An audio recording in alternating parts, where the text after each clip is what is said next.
In this video, I will discuss about chapter 3 धातु तथा अधातु metals and non-metals class 10th। इस chapter में हम कुछ टॉपिक हैं जिनको हम डिस्कस करेंगे, जैसे कि धातु मेटल्स क्या होता है, अधातु नॉन मेटल्स क्या होता है, धातु तथा अधातुओं के बीच अभिक्रिया reaction between metals and non metals, उपधातु क्या होता है मेटेलॉइड्स, मिश्र धातु यानी कि एलॉयस क्या होते हैं। So first of all we know about elements. तत्व क्या होते हैं? वे सूक्ष्मतम कण जिससे पदार्थ निर्मित होते हैं, अर्थात पदार्थ जिन छोटे छोटे कणों से मिलकर बने होते हैं तत्व यानी कि एलिमेंट्स कहलाते हैं। जैसे हम जितने भी पदार्थ अपने आसपास देखते हैं वो सभी क्या हैं, किसी न किसी तत्व से मिलकर बने होते हैं, जैसे सोना, चांदी, सिल्वर, जिंक, ग्रेफाइट, आयरन आदि। तत्वों को उनके भौतिक तथा रासायनिक गुणों के आधार पर 3 भागों में बांटा गया है, यानी कि एलिमेंट्स को उनकी फिजिकल और केमिकल प्रॉपर्टीज़ के बेस पर 3 पार्ट्स में क्लासिफाई किया गया है।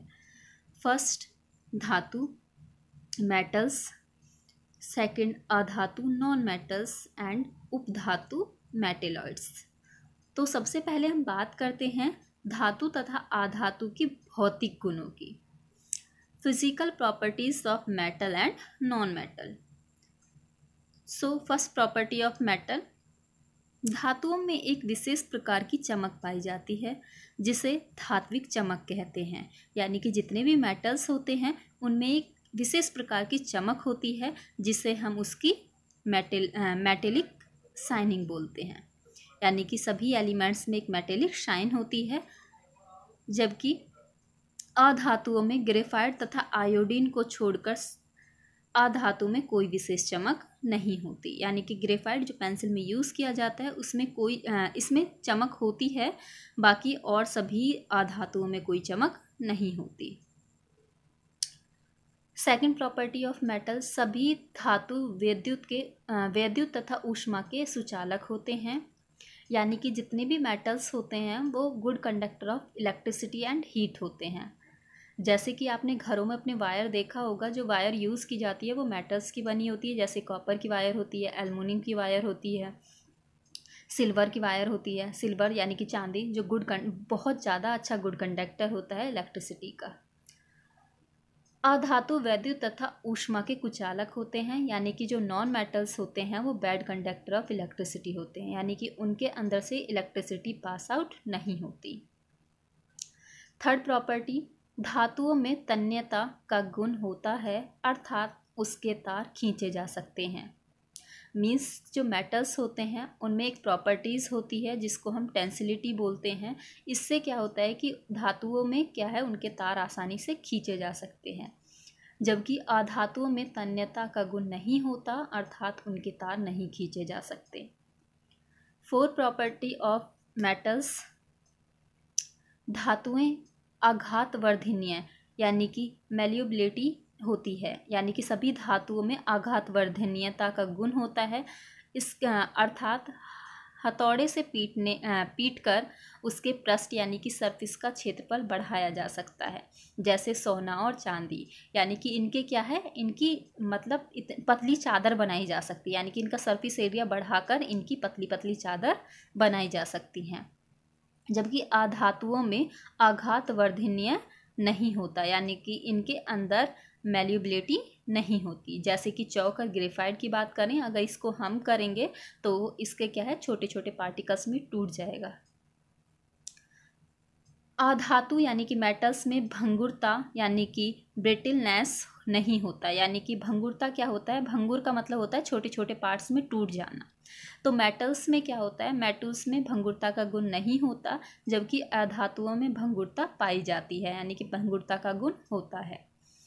इस अर्थात हथौड़े से पीटने पर वे छोटे छोटे कणों में टूट जाते हैं।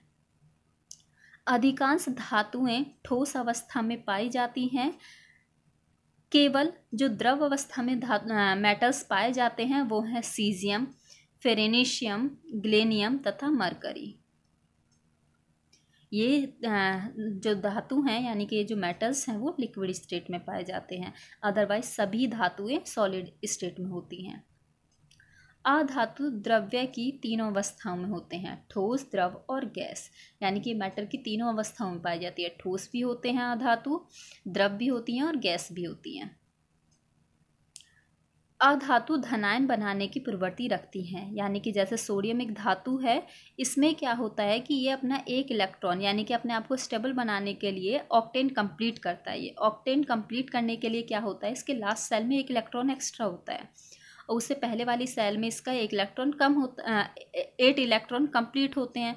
तो ये क्या करता है, उस एक इलेक्ट्रॉन को डोनेट करके पॉजिटिव चार्ज ले लेता है, यानी कि ये धन आयन बना लेता है।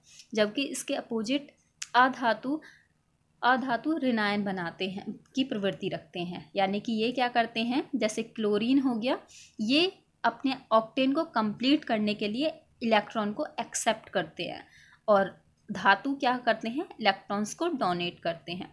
तो जो इलेक्ट्रॉन को डोनेट करते हैं उनके ऊपर धनायन आ जाता है और जो इलेक्ट्रॉन को एक्सेप्ट करते हैं, लेते हैं, उन पर ऋणायन आ जाता है।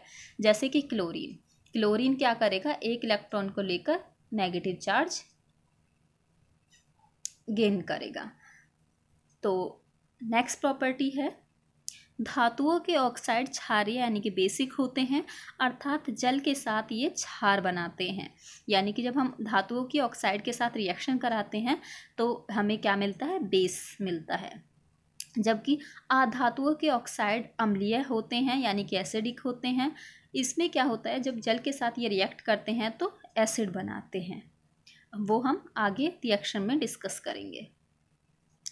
अब बात करते हैं उपधातु की। उपधातु क्या होता है, यानी कि मेटेलॉइड्स क्या होते हैं।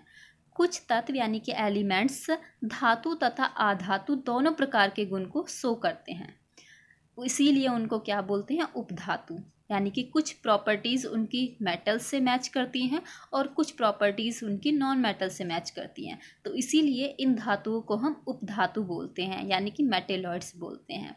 जैसे एग्जाम्पल की बात करें, इसका एंटीमनी और आर्सेनिक इसके एग्जाम्पल हैं मेटेलॉइड्स के।